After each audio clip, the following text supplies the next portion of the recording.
உலகின் தலைசிறந்த தடயவியல் மனநல மருத்துவர் மேன்ஃப்ரெட் கட்மாக்கர் அவர்களுடைய வாழ்க்கை வரலாறு தான் நம்ம இந்த வீடியோவில் பார்க்க போகிறோம். 1898 மே 19 அன்னைக்கு யுனைடெட் ஸ்டேட்ஸோடைய மேரிலாண்டில் இருக்கிற பால்டிமோரில் ஒரு யூத குடும்பத்தில் எடால்ஃப் கட்மாக்கருக்கும் லோரா ஆப்பன்ஹைமர் கட்மாக்கருக்கும் மகனாக பிறக்கிறார். மேன்ஃப்ரெட் சான்ஃபார்பர் கட்மாக்கர். இவர் கூட பிறந்தவங்க ஒரு எல்டர் சிஸ்டரும் ஒரு ட்வின் பிரதரும் இருந்திருக்கிறாங்க. இவருடைய அப்பா ஒரு ரேபையாக இருந்திருக்கிறாங்க. அதாவது ஜூயிஸ்லாவை கற்பிக்கக்கூடிய ஒரு ஜூயிஸ் ஸ்காலராக, அதாவது யூத அறிஞராக இருந்திருக்கிறாங்க. இவருடைய குடும்பம் நல்ல நிலையில் வாழ்ந்து வந்திருக்கிறாங்க. குடும்பம் நல்ல நிலையில் வாழ்ந்து வந்தனால மேன்ஃப்ரெட் கட்மாக்கருடைய குழந்தை பருவமானது மிகவும் மகிழ்ச்சியானதாக இருந்து வந்தது. இந்த நிலையில் 1903ஆம் ஆண்டு மேன்ஃப்ரெட் கட்மாக்கருக்கு 5 வயசு இருக்கும்போது இவருடைய அப்பா இவரை படிக்க வைக்கிறதுக்காக பால்டிமோர்லேயே இருக்கக்கூடிய ஒரு பிரைமரி ஸ்கூலில் இவரை சேர்த்துடுறாங்க. அங்கு சேர்ந்து மேன்ஃப்ரெட் கட்மாக்கர் இவருடைய ஆரம்ப கல்வியை படிக்க ஆரம்பிச்சிருந்தாங்க. தொடக்கத்திலிருந்தே பள்ளி பாடங்களை ரொம்ப நல்ல ஆர்வத்தோடு படிக்கக்கூடிய ஒரு சிறந்த மாணவனாக மேன்ஃப்ரெட் கட்மாக்கர் திகழ்ந்து வந்தாங்க. இதுக்கப்புறம் 1908ஆம் ஆண்டு இவருடைய 10 வயதில் மேன்ஃப்ரெட் கட்மாக்கர் இவருடைய ஆரம்ப கல்வியை முடிச்சிடுறாங்க. இதுக்கப்புறமா இவருடைய அப்பா இவரை மேற்கொண்டு படிக்க வைக்கிறதுக்காக அதே பால்டிமோரில் இருக்கிற ஒரு ஹை ஸ்கூலில் இவரை சேர்த்துடுறாங்க. ஸோ அங்கே சேர்ந்து மேன்ஃப்ரெட் கட்மாக்கர் இவருடைய ஹையர் எஜுகேஷன் உயர்கல்வியை படிக்க ஆரம்பிச்சிருந்தாங்க. உயர்கல்வியின் போது சயின்ஸ் சப்ஜெக்ட்ஸில், அதாவது அறிவியல் பாடங்களில் மேன்ஃப்ரெட் கட்மாக்கர் அதிக ஆர்வம் காட்டி வந்தாங்க. அதில் குறிப்பாக இவர் கெமிஸ்ட்ரி, அதாவது வேதியியல், அதே மாதிரி பயாலஜி உயிரியல், அதுக்கப்புறமா ஜுவாலஜி விலங்கியல், பாட்டனி தாவரவியல், இது போன்ற பாடங்களை மிகவும் ஆர்வத்தோட மேன்ஃப்ரெட் கட்மாக்கர் படித்து வந்தாங்க. இந்த நிலையில தான் 1915ஆம் ஆண்டு ஜனவரி 17 அன்னைக்கு மேன்ஃப்ரெட் கட்மாக்கருடைய அப்பாவான எடால்ஃப் கட்மாக்கர் இறந்து போயிடுறாங்க அவருடைய 54 வயதிலேயே. ஏன்னா மேன்ஃப்ரெட் கட்மாக்கருடைய அப்பா 1961ஆம் ஆண்டு ஜனவரி 7 அன்னைக்கு பிறந்திருந்தாங்க. 1861 ஜனவரி 7 அன்னைக்கு அவர் பிறந்திருந்தாங்க. ஸோ அவர் 1915 ஜனவரி 17 அன்னைக்கு அவருடைய 54 வயதில் இறந்து போயிடுறாங்க. இது மேன்ஃப்ரெட் கட்மாக்கருடைய தனிப்பட்ட வாழ்க்கையில் இவருக்கு ஏற்பட்ட ஒரு பெரிய இழப்பாக இருந்தது. இந்த இழப்பிலிருந்து மீண்டு வர்றதுக்கு ரொம்ப சிரமப்பட்டு வந்தாங்க. இருந்தபோதும் கூட மேன்ஃப்ரெட் கட்மாக்கர் தொடர்ச்சியாக இவருடைய பள்ளி படிப்பை படித்தாங்க. அதே 1915ஆம் ஆண்டில் இவருடைய 17 வயதில் மேன்ஃப்ரெட் கட்மாக்கர் இவருடைய ஹையர் எஜுகேஷனை முடிச்சிடுறாங்க. இதுக்கப்புறமா இவருடைய அப்பா இல்லைனாலும் இவருடைய அம்மா தொடர்ந்து இவரையும் இவருடைய சிஸ்டர் பிரதர் எல்லாரையுமே தொடர்ந்து படிக்க வச்சாங்க. குறிப்பாக பால்டிமோர்லேயே இருக்கக்கூடிய ஜான்ஸ் ஹாப்கின்ஸ் யூனிவர்சிட்டி, அங்கே இவருடைய அம்மா இவரை சேர்த்துடுறாங்க அண்டர் கிராஜுவேட் ஸ்டடீஸுக்காக. ஸோ அங்கே ஜாயின் பண்ணி 1915ஆம் ஆண்டிலிருந்து மேன்ஃப்ரெட் கட்மாக்கர் இவருடைய இந்த bachelor of arts BA degree படிக்க ஆரம்பிச்சிருந்தாங்க. பர்டிகுலராக இவர் கெமிஸ்ட்ரி பயாலஜி இந்த 2 சப்ஜெக்ட்ஸை மேஜர் சப்ஜெக்ட்ஸாக எடுத்து படித்து வந்தாங்க. அதாவது பேச்சுலர் ஆஃப் ஆர்ட்ஸில் எப்படி கெமிஸ்ட்ரி பயாலஜிலாம் இருக்குது அப்படின்னா, அந்த காலகட்டத்தில் பேச்சுலர் ஆஃப் ஆர்ட்ஸில் தான் கெமிஸ்ட்ரி பயாலஜி மட்டும் இல்லாமல் zoology, botany, physics, astronomy, geology அப்படின்னு இது போன்ற அறிவியல் பாடங்களும் இருந்தது. ஸோ இவர் பிஏ தான் படித்து வந்தாங்க. இந்த நிலையில் தான் மெல்ல மெல்ல இவருக்கு மேன்ஃப்ரெட் கட்மாக்கருக்கு மருத்துவம் படிக்கணும் அப்படின்ற எண்ணமானது ஏற்படுது. இதே காலகட்டத்தில் மேன்ஃப்ரெட் கட்மாக்கர் அவருடைய ட்வின் பிரதரான ஆலன் ஃப்ராங்க் கட்மாக்கர் அவருமே இவரை போலவே அந்த மாதிரி இந்த மருத்துவம் படிக்கணும் அப்படின்னு முடிவு செய்கிறாங்க. அதாவது மேன்ஃப்ரெட் கட்மாக்கர் இவருக்கு முன்னாடி ஒரு எல்டர் சிஸ்டர் பிறந்தாங்க. அதுக்கப்புறம் 1898 மே 19 இதே நாளில் 2 பேரும், அதாவது மேன்ஃப்ரெட் கட்மாக்கர் அதே மாதிரி இவருடைய ட்வின் பிரதரான ஆலன் ஃப்ராங்க் கட்மாக்கர், இவங்க 2 பேருமே ஒரே நாளில் தான் பிறந்திருந்தாங்க. ஸோ ஜான்ஸ் ஹாப்கின்ஸ் யூனிவர்சிட்டியில் 2 பேரும் பிஏ தான் தொடர்ந்து படித்து வந்தாங்க. 2 பேருக்கும் மருத்துவம் படிக்கணும் அப்படின்ற எண்ணம் ஏற்பட்டது. இதுக்கப்புறம் 1919ஆம் ஆண்டு இவருடைய 21 வயதில் மேன்ஃப்ரெட் கட்மாக்கர் இவருடைய பிஏ டிகிரியை ஜான்ஸ் ஹாப்கின்ஸ் யூனிவர்சிட்டியிலேருந்து முடிக்கிறாங்க இவருடைய ட்வின் பிரதரோட. இதுக்கப்புறமா 2 பேரும் அதே ஜான்ஸ் ஹாப்கின்ஸ் யூனிவர்சிட்டியோடைய மெடிக்கல் ஸ்கூலான Johns Hopkins university school of medicine அங்கே ஜாயின் பண்ணுறாங்க. இது Johns Hopkins university medical school அப்படின்னும் அழைக்கப்படும். இதுவும் பால்டிமோரில் தான் இருக்குது. ஸோ அங்கே ஜாயின் பண்ணி 1919ஆம் ஆண்டிலிருந்து மேன்ஃப்ரெட் கட்மாக்கர் வந்து இவருடைய டாக்டர் ஆஃப் மெடிசன் அப்படின்ற எம்டி டிகிரியை படிக்க ஆரம்பிக்கிறாங்க இவருடைய ட்வின் பிரதரோட.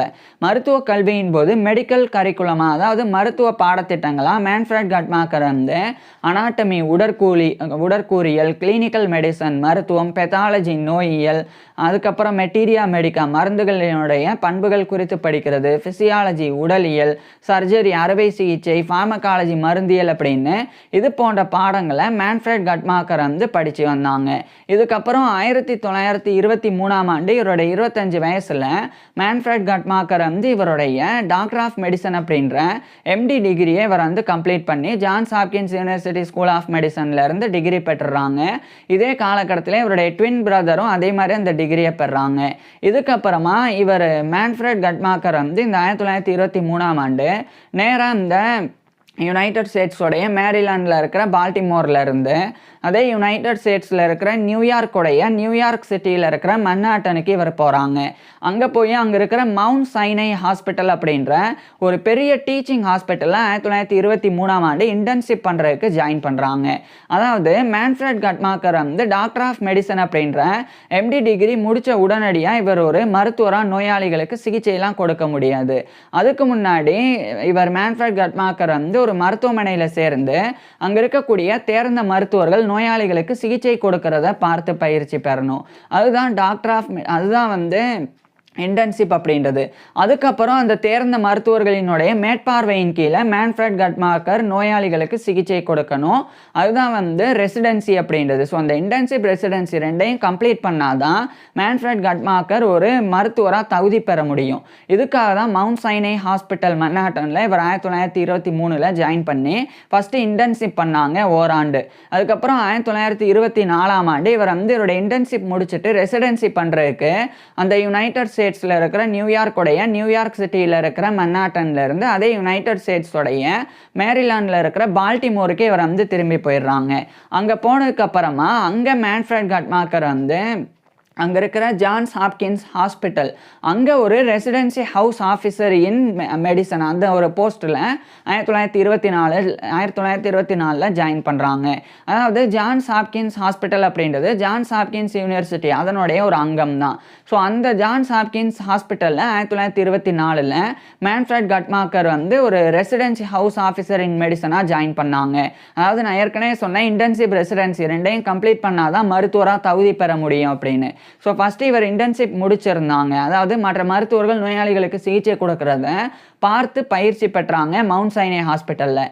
இப்போ ஜான்ஸ் ஹாப்கின்ஸ் ஹாஸ்பிட்டலில் மற்ற தேர்ந்த மருத்துவர்களினுடைய மேற்பார்வையின் கீழே இவர் மேன்ஃப்ரெட் கட்மாக்கர் வந்து நோயாளிகளுக்கு சிகிச்சை கொடுக்கணும். ஸோ அந்த ஒரு மெடிக்கல் ட்ரைனிங்கை ஒரு ரெசிடென்சி ஹவுஸ் ஆஃபீஸர் இன் மெடிசனாக இவர் வந்து பண்ணுறாங்க அடுத்த ஓராண்டு. இதுக்கப்புறம் 1925 இவருடைய 27 வயசில் தான் மேன்ஃப்ரெட் கட்மாக்கர் வந்து முழுமையாக இவருடைய மருத்துவ பயிற்சியை முடித்து ஒரு மருத்துவராக தகுதி பெறாங்க. அதாவது ஒரு ஃபிசிஷியனாக இவர் வந்து குவாலிஃபை ஆகுறாங்க. இதுக்கப்புறம் மெல்ல மெல்ல இவருக்கு வந்து மனநல மருத்துவத்தில் ஆர்வம் ஏற்படுது. இதனால இவர் வந்து நியூராலஜி, நரம்பியல், சைக்காட்ரி, மனநல மருத்துவம் இதில் பயிற்சி பெறணும், இதையும் ஸ்டடி பண்ணணும் அப்படின்னு மேன்ஃப்ரெட் கட்மாக்கர் வந்து முடிவு செய்கிறாங்க.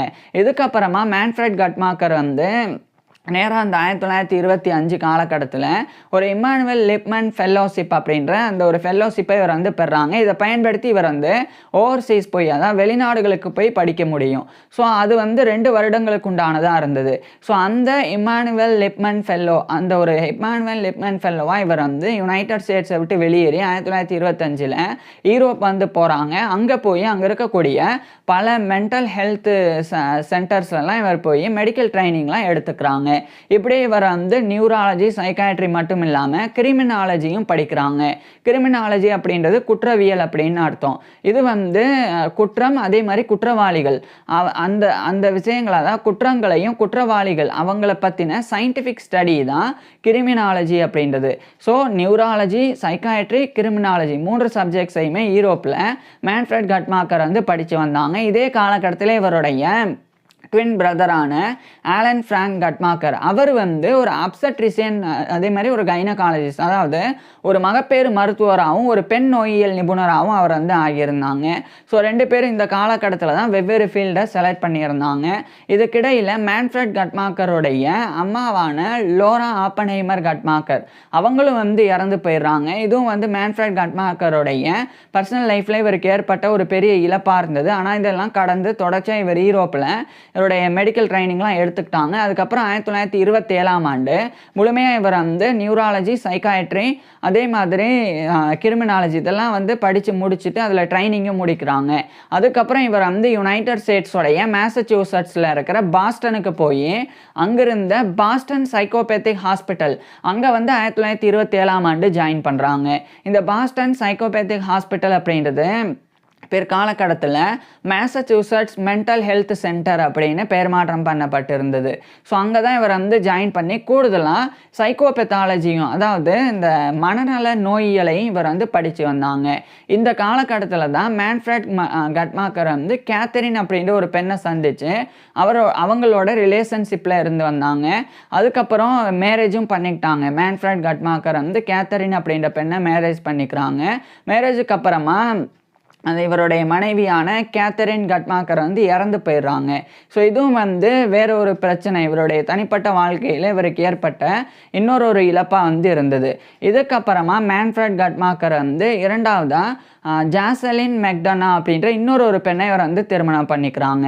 திருமணத்துக்கு அப்புறமா இவருக்கும், அதாவது இந்த மேன்ஃப்ரெட் கட்மாக்கருக்கும் இவருடைய மனைவியான ஜாசலின் மெக்டனா கட்மாக்கர் இவங்க 2 பேருக்குமே ரிச்சர்ட் கட்மாக்கர், ஜோனாத்தன் கட்மாக்கர் அப்படின்னு 2 ஆண் குழந்தைகள் பிறந்தது. இது இவருடைய மேன்ஃப்ரெட் கட்மாக்கருடைய பர்சனல் லைஃப், தனிப்பட்ட வாழ்க்கையாக இருந்தது. இது ஒரு பக்கம் இருக்கு. 1930ஆம் ஆண்டு இவருக்கு மேன்ஃப்ரெட் கட்மாக்கருக்கு ஒரு மிகப்பெரிய பதவியானது இவர் பிறந்த பால்டிமோரில் கிடைக்குது. ஏன்னா பால்டிமோரில் இருக்கிற சுப்ரீம் பிரான்ச் அதனுடைய ஒரு சீஃப் மெடிக்கல் அட்வைசர் அப்படின்ற பொறுப்பில் 1930ஆம் ஆண்டு இவரை அழைக்கிறாங்க. இதனால் இவர் வந்து மேன்ஃப்ரெட் கட்மாக்கர் இவருடைய மனைவி குழந்தைகள்லாம் அழைச்சிட்டு இந்த 1930ஆம் ஆண்டு பாஸ்டன் சைக்கோபேத்திக் ஹாஸ்பிட்டல்லேருந்து வெளியேறி யுனைடெட் ஸ்டேட்ஸோடைய மேசச்சூசட்ஸில் இருக்கிற பாஸ்டனில் இருந்து அதே யுனைடெட் ஸ்டேட்ஸோடைய மேரிலாண்டில் இருக்கிற பால்டிமோருக்கே இவர் வந்து போய் அங்கே இருக்கக்கூடிய சுப்ரீம் பெஞ்ச் அதனுடைய ஒரு சீஃப் மெடிக்கல் ஆஃபீஸராக 1930 ஜாயின் பண்ணுறாங்க. சீஃப் மெடிக்கல் அட்வைசர்னாலும் சீஃப் மெடிக்கல் ஆஃபீஸர்னாலும் 2 பொறுப்பும் ஒரே பொறுப்பு தான். ஸோ அந்த பதவியில் 1930 இவர் வந்து ஜாயின் பண்ணுறாங்க. சுப்ரீம் பெஞ்ச் அப்படின்னா ஒன்றும் கிடையாது, பால்டிமோருடைய சுப்ரீம் கோர்ட், அதாவது பால்டிமோருடைய உச்சநீதிமன்றம். அந்த உச்சநீதிமன்றத்தினுடைய அந்த நீதிபதிகள் ரொம்ப ஹை லெவலில் இருக்கக்கூடிய நீதிபதிகள் அவங்களுடைய குரூப்பு தான் இந்த சுப்ரீம் பிரான்ச் அப்படின்றது. ஸோ அந்த ஹையர் லெவல் ஜட்ஜஸ் அவங்களுக்குண்டான ஒரு சீஃப் மெடிக்கல் அட்வைசராக தான் 1930 பால்டிமோரில் இவர் நியமிக்கப்பட்டாங்க. இவருடைய கடமையும் பொறுப்பும் என்னன்னா, இந்த மனநல பிரச்சனை அதே மாதிரி குற்றம் இது 2ம் தொடர்பாக வந்து கேஸ் நடக்கும்போது அதில் நீதிபதிகளுக்கு வந்து அட்வைஸ் பண்ணணும். அந்த ஒரு பொறுப்பு தான் 1930 இவர் மேன்ஃப்ரெட் கட்மாக்கர் வந்து பெற்றாங்க. அதாவது ஒரு சிலர் வந்து மனநல பிரச்சனையினால் ஏதாவது ஒரு மர்டர் பண்ணுறது அல்லது வேற ஏதாவது ஒரு துன்புறுத்தலில் ஈடுபடுறது அப்படின்னு குற்ற நடவடிக்கைகளை பண்ணிடுவாங்க. அப்போ அவங்க வந்து அவங்களுடைய பிஹேவியர், அவங்களுடைய எமோஷன் அதெல்லாம் வச்சு அவங்க உண்மையிலேயே மனநல பிரச்சனையினால் பாதிக்கப்பட்டவங்களா அல்லது மனநல பிரச்சனை மாதிரி பாதிக்கப்பட்ட மாதிரி நடிக்கிறாங்க. ஸோ அதெல்லாம் வந்து கண்டறிகிறதுக்கு இந்த மாதிரி சீஃப் மெடிக்கல் அட்வைசர்ஸ் வந்து நீதிபதிகளுக்கு தேவை. ஸோ அந்த பொறுப்பில் தான் மேன்ஃப்ரெட் கட்மாக்கர் இருந்தாங்க. ஏன்னா மேன்ஃப்ரெட் கட்மாக்கர் வந்து ஓவர்சீஸ் போகும்போது நியூராலஜி, சைக்காட்ரி மட்டும் இல்லாமல் கிரிமினாலஜியும் படித்தாங்க. அதனால தான் இந்த பதவி இவருக்கு ரொம்ப சுலபமாக இவருடைய 32 வயதிலேயே கிடச்சிது. இதுக்கப்புறமா மேன்ஃப்ரெட் கட்மாக்கர் வந்து தொடர்ச்சியாக நிறைய ரிசர்ச் பேப்பர்ஸும் எழுத ஆரம்பிக்கிறாங்க. அதில் பர்டிகுலராக நேஷ்னல் ப்ரொபேஷன் அசோசியேஷன் அப்படின்னு ஒன்று இருக்குது. ப்ரொபேஷன் அப்படின்னா ஒன்றும் கிடையாது. இப்போ ஒருத்தவங்க நல்லொழுக்கமாக இருக்கிறாங்க அப்படின்னா, குற்றவாளியாக இருந்து ஜெயிலில் அனுமதிக்கப்பட்டு அந்த கைதிகள் வந்து நன்னடத்தையை வந்து வெளிப்படுத்தினாங்கன்னா அவங்கள வந்து விடுதலை பண்ணுறது. ஸோ அது சம்மந்தப்பட்ட ஒரு அசோசியேஷன் தான் இந்த நேஷ்னல் ப்ரொபேஷன் அசோசியேஷன் அப்படின்றது. அதனுடைய இயர் புக் வருடா வருடம் வந்து இயர் புக் அதை வந்து ரிசர்ச் பேப்பர்ஸ் வந்து எழுதி வெளியிடுவாங்க. அது மாதிரி 1933ஆம் ஆண்டுக்குண்டான அந்த National Probation Association Year Book of 1933 அதில் இவர் வந்து மேன்ஃப்ரெட் கட்மாக்கர் 1933ஆம் ஆண்டு அந்த இயர் புக் ஆஃப் 1933ல் இவர் வந்து சைக்காட்ரிக் அண்ட் த அடல்ட் டெலிக்வெண்ட் அப்படின்ற ஒரு ஒர்க்கை வந்து எழுதினாங்க. அதாவது சைக்காட்ரி அண்ட் த அடல்ட் டெலிக்வெண்ட் அப்படின்ற ஒரு ஒர்க்கு இது 1933ல் ஃபஸ்ட்டு ரிசர்ச் பேப்பராக இவருடைய 35 வயசில் இவர் வந்து வெளியிட்டாங்க. இதுக்கப்புறமா இவர் மேன்ஃப்ரெட் கட்மாக்கர் வந்து இன்னும் நிறைய ரிசர்ச் ஒர்க்கிலலாம் ஈடுபட்டாங்க. நிறைய புக்ஸையும் எழுதினாங்க. குறிப்பாக இவர் வந்து the dog must wake the tail அப்படின்னு ஒரு புக் எழுதி வெளியிட்டாங்க 1935களுக்கு பிறகு. இது மட்டும் இல்லாமல் இந்த காலகட்டத்திலலாம் ஜான்ஸ் ஹாப்கின்ஸ் யூனிவர்சிட்டி இவர் படித்த யூனிவர்சிட்டி அங்கே வந்து இவர் ஒரு லெக்சரராகவும் நியமிக்கப்பட்டாங்க, விரிவுரையாளராகவும் நியமிக்கப்பட்டாங்க. ஸோ இவர் வந்து நியூராலஜி நரம்பியல், சைக்காட்ரி மனநல மருத்துவம், கிரிமினாலஜி அந்த குற்றவியல் இந்த 3 சப்ஜெக்ட்ஸையுமே வந்து மனநல மருத்துவ மாணவர்களுக்கு கற்பிக்கக்கூடிய விரிவுரையாக கொடுக்கக்கூடிய ஒரு விரிவுரையாளராக லெக்சரராக இவர் வந்து ஜாயின் பண்ணாங்க. அதே மாதிரியே அதே மேரிலாண்டில் இருக்கிற யூனிவர்சிட்டி ஆஃப் மேரிலாண்ட் அதனுடைய ஒரு லெக்சரராக கூட இவர் வந்து மேன்ஃப்ரெட் கட்மாக்கர் நியமிக்கப்பட்டாங்க. இதுக்கப்புறமா மேன்ஃப்ரெட் கட்மாக்கர் வந்து America's last king and interpretation of the madness of George the third அப்படின்னு சொல்லி ஒரு புக் எழுதி வெளியிட்டாங்க. அதாவது கிங் ஜார்ஜ் த தேர்ட், அதாவது 3ஆம் ஜார்ஜ் மன்னர், இவர் வந்து 1820ஆம் ஆண்டு இறந்தவர். இவர் வந்து யுனைடெட் கிங்டமுடைய கிங்காக இருந்தாங்க. அப்புறம் ஏன் புக்கு வந்து அமெரிக்காஸ் லாஸ்ட் கிங் அப்படின்னா அப்போ யுனைடெட் கிங்டமுடைய காலனி ஆதிக்கத்துக்கு கீழே தான் அமெரிக்கா இருந்தது. ஸோ அப்போ தான் அந்த கடைசி அந்த அமெரிக்காவை வந்து ஆட்சி பண்ணவர் வந்து அப்போதைய கிங்காக இருந்தவர் வந்து கிங் ஜார்ஜ் த தேர்டு தான். இவர் வந்து மனநல பிரச்சனைனால பாதிக்கப்பட்டிருந்தாங்க. ஆனால் அந்த 1820கள் காலகட்டத்தில் அதுக்கு முன்னாடி இருந்த காலகட்டத்தில் மனநல மருத்துவத்தில் அந்தளவுக்கு முன்னேற்றங்கள் கிடையாது. ஒருத்தவங்க வந்து உண்மையிலேயே மனநோயினால தான் பாதிக்கப்பட்டிருக்கிறாங்களா அப்படின்றது கண்டறிகிறது ரொம்ப சிரமம். அதனால் ஜார்ஜ் த தேர்ட் அவருக்கு என்ன பிரச்சனை இருந்தது அப்படின்னே தெரியாமல் அந்தளவுக்கு பாதிப்பில் அந்த ஜார்ஜ் த தேர்ட் அப்படின்ற மன்னர் வந்து இறந்திருந்தாங்க. ஸோ அப்போ அவருடைய நடவடிக்கைகள் எப்படி இருந்தது அப்படின்றது டாக்குமெண்ட் பண்ணப்பட்டிருந்தது. அதை அடிப்படையாக கொண்டு அவருடைய மனநல பிரச்சனை என்னவா இருக்கும் அப்படின்றத இவர் வந்து அந்த ஒரு பேசிஸில் ரிசர்ச் பண்ணாங்க. அதை தான் America's last king and interpretation of the madness of George the third அப்படின்ற புக்கில் மேன்ஃப்ரெட் கட்மாக்கர் எழுதி வெளியிட்டாங்க. இந்த நிலையில் தான் 1939ஆம் ஆண்டு செகண்ட் வேர்ல்டு வார் 2ஆம் உலகப் போரானது தொடங்குது. இந்த 2ஆம் உலகப் போர் தொடங்கிய பிறகு மிகப்பெரிய அளவில் போரில் வந்து ஈடுபடக்கூடிய இராணுவ வீரர்கள் அவங்களும் நிறைய மனநல பிரச்சனையினால் பாதிக்கப்பட்டாங்க. அப்போது 1940களுக்கு பிறகு குறிப்பாக 1942ஆம் ஆண்டு United States army medical corp அதில் ஒரு ரேங்க் ஆஃப் கர்னல் அப்படின்ற பொறுப்பில் 1942ல் மேன்ஃப்ரெட் கட்மாக்கர் வந்து நியமிக்கப்பட்டாங்க. அதாவது United States army medical corp அப்படின்னா ஒரு இராணுவ மருத்துவ படைப்பிரிவு. இது வந்து போரில் ஈடுபடக்கூடிய இராணுவ வீரர்கள் அவங்களுக்கு ஏற்படக்கூடிய நோய்கள், அவங்களுக்கு ஏற்படக்கூடிய காயங்கள், மனநல பிரச்சனைகள், ஸோ அவைகளுக்குண்டான மருத்துவ சேவை கொடுக்கறதுக்காக உருவாக்கப்பட்டது தான் United States army medical corp அப்படின்ற இராணுவ மருத்துவ படைப்பிரிவு. அதில் ஒரு ரேங்க் ஆஃப் கர்னல், அதாவது கர்னல் அப்படின்ற ரேங்க்ல 1942ல் மேன்ஃப்ரெட் கட்மாக்கர் வந்து நியமிக்கப்பட்டாங்க. ஸோ நியமிக்கப்பட்டு மேன்ஃப்ரெட் கட்மாக்கர் வந்து ரேங்க் ஆஃப் கர்னல் அப்படின்ற பொறுப்பில் இவர் சில விஷயங்களில் ஈடுபட்டாங்க. அது மட்டும் இல்லாமல் செகண்ட் ஆர்மி அதனுடைய ஒரு சீஃப் சைக்காட்ரிக் கன்சல்டண்ட்டாகவும் இவர் வந்து நியமிக்கப்பட்டாங்க. இந்த காலகட்டத்தில் தான் மேன்ஃப்ரெட் கட்மாக்கருடைய மனைவியான ஜாசலின் மெக்டனா கட்மாக்கர் அவங்களும் வந்து இறந்து போகிறாங்க. ஸோ இதெல்லாம் வந்து தனிப்பட்ட வாழ்க்கையில் அடுத்தடுத்து மேன்ஃப்ரெட் கட்மாக்கருடைய வாழ்க்கையில் ஏற்பட்ட இழப்புகளாக இருந்தது. ஆனால் இதெல்லாம் ஒரு பக்கம் இருக்க தொடர்ந்து இவருடைய ஒர்க்கில் இவர் வந்து கவனம் செலுத்தினாங்க. அதுக்கப்புறம் 1945ஆம் ஆண்டு 2ஆம் உலகப் போரானது முடிவடையுது. 1945ல் 2ஆம் உலகப் போர் முடிவடைஞ்சாலும் 1946ஆம் ஆண்டு தான் army, navy, United States army medical corp அப்படின்னு எல்லாமே டிமொபைலைஸ் பண்ணப்பட்டது. ஸோ 1946ல் தான் மேன்ஃப்ரெட் கட்மாக்கர் வந்து முழுமையாக யுனைடெட் ஸ்டேட்ஸ் ஆர்மி மெடிக்கல் கோர்ப்போடைய ரேங்க் ஆஃப் கர்னல் அப்படின்ற பொறுப்பில் இருந்தும் செகண்ட் ஆர்மியோடைய சீஃப் சைக்காட்ரிக் கன்சல்டன்ட் அப்படின்ற பொறுப்பில் இருந்தும் விலகினாங்க. இதுக்கப்புறம் இவர் வந்து மறுபடியும் பால்டிமோரில் இருக்கிற சுப்ரீம் பிரான்ச்சோடைய சீஃப் மெடிக்கல் ஆஃபீஸராக தொடர்ந்து ஒர்க் பண்ணாங்க.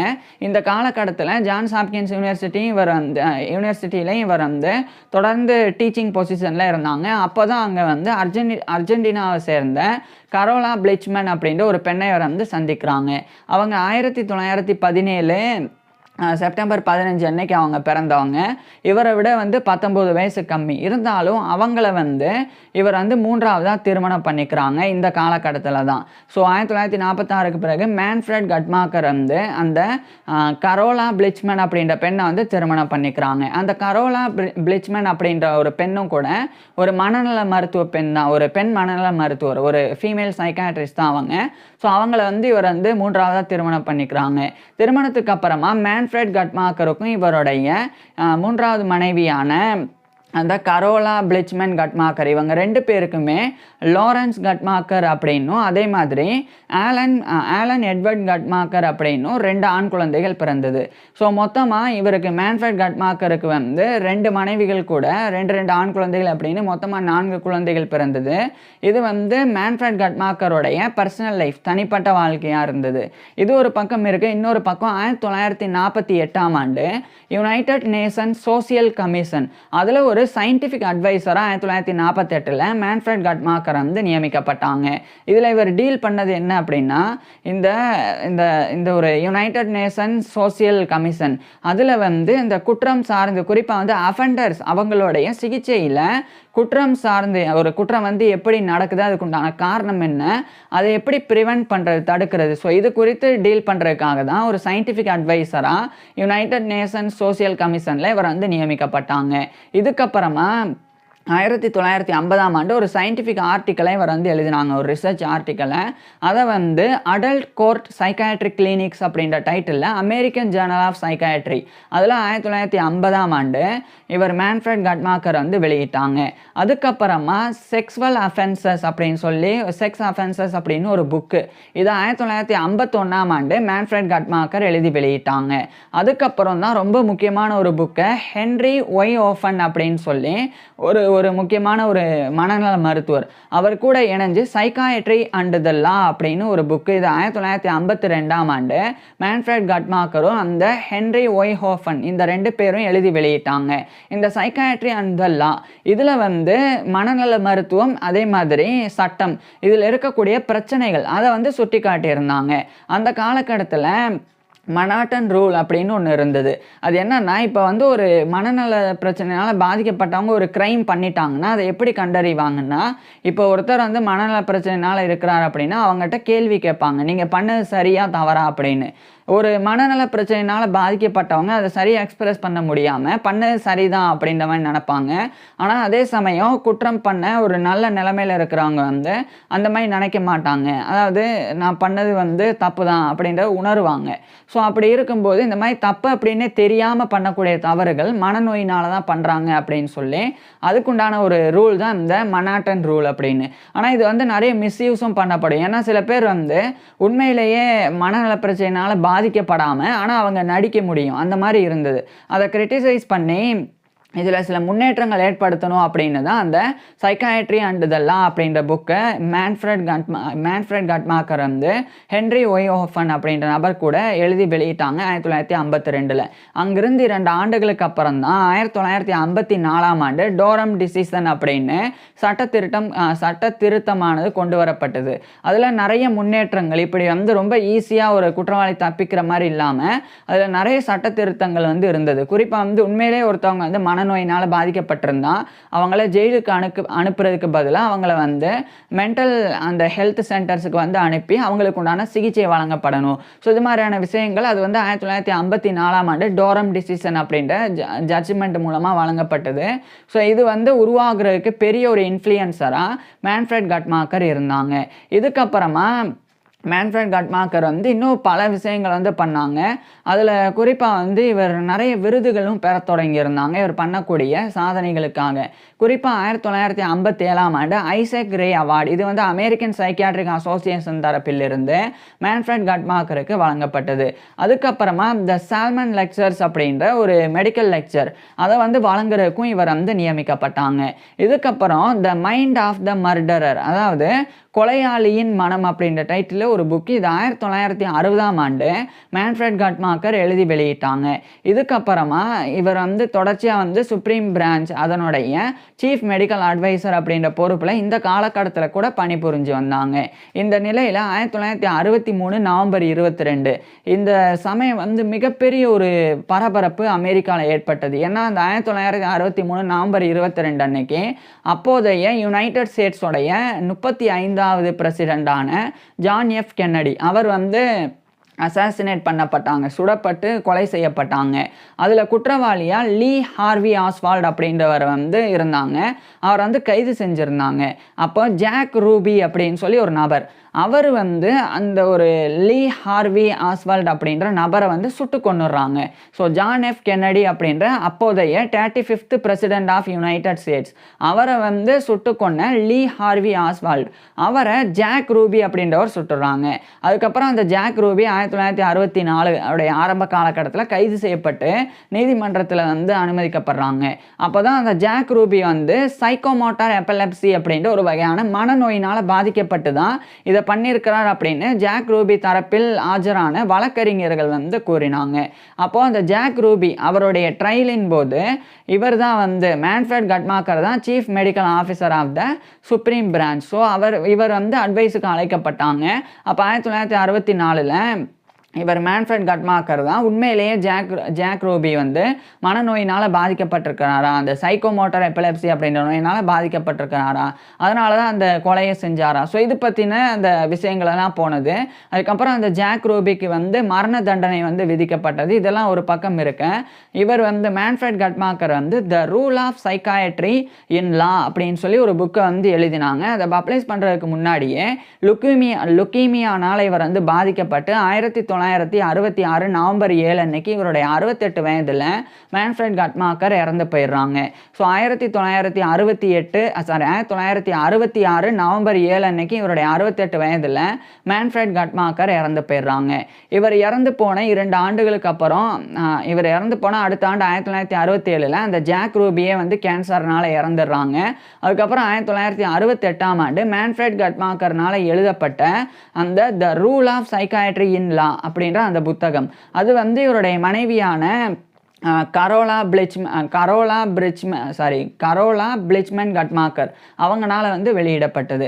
அதுக்கப்புறம் அந்த கரோலா பிளிச்மன் கட்மாக்கர் அப்படின்ற இவருடைய மனைவி வந்து அவங்க ரெண்டாவதாக லியோன் ஐசன்பர்க் அப்படின்ற இன்னொரு சைல்டு சைக்காட்ரிஸ்ட் அதாவது குழந்தை மனநல மருத்துவரான லியான் ஐசன்பர்க் அப்படின்றவரை திருமணம் பண்ணி அவங்க வந்து கரோலா பிளிச்மன் ஐசன்பர்க் அப்படின்னு மாறினாங்க. ஸோ அந்த ஒரு நபர் லியான் ஐசன்பர்க் 1922 பிறந்தவர். அதுக்கப்புறம் அவர் 2009 இறந்து போனாங்க. அதுக்கப்புறம் 2021ஆம் ஆண்டு மார்ச் 8 அப்போ தான் வந்து இவரோட அந்த கரோலா பிளிச்மன் கட்மாக்கர் ஐசன்பர்க் அவங்க வந்து அவங்களுடைய 103 வயசில் இறந்து போனாங்க. ஸோ இதே மாதிரி இவருடைய மேன்ஃப்ரெட் கட்மாக்கருடைய அந்த ட்வின் பிரதரான ஆலன் ஃப்ராங்க் கட்மாக்கர் அவர் வந்து 1974 மார்ச் 18 அன்னைக்கு அவருடைய 75 வயசில் இறந்து போனாங்க. இவர் கூட பிறந்தவங்க.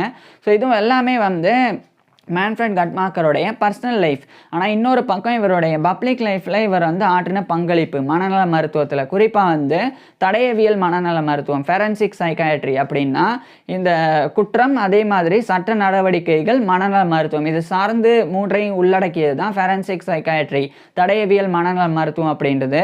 ஸோ அதில் இவர் பண்ண சாதனைகள் குறிப்பாக இவர் எழுதி வெளியிட்ட புத்தகங்கள் சைக்காட்ரி அண்ட் த லா அப்படின்ற ரொம்ப முக்கியமான புக்கு. அதுக்கப்புறம் டோரம் டிசிஷன் அப்படின்றது உருவாகிறதுக்கு காரணமாக இருந்தது அப்படின்னு பல விஷயங்களை மேன்ஃப்ரெட் கட்மாக்கர் பண்ணியிருக்கிறாங்க. ஸோ இப்பேற்பட்ட மேன்ஃப்ரெட் கட்மாக்கர் பற்றி நீங்கள் என்ன நினைக்கிறீங்க அப்படின்றத கீழே கமெண்ட்ஸில் சொல்லுங்கள். உங்களுக்கு எந்த மாதிரியான டாபிக்ஸில் இந்த மாதிரியான வீடியோஸ் வேணும் அப்படின்றதையும் கீழே கமெண்ட்ஸில் சொல்லுங்கள். தேங்க்யூ.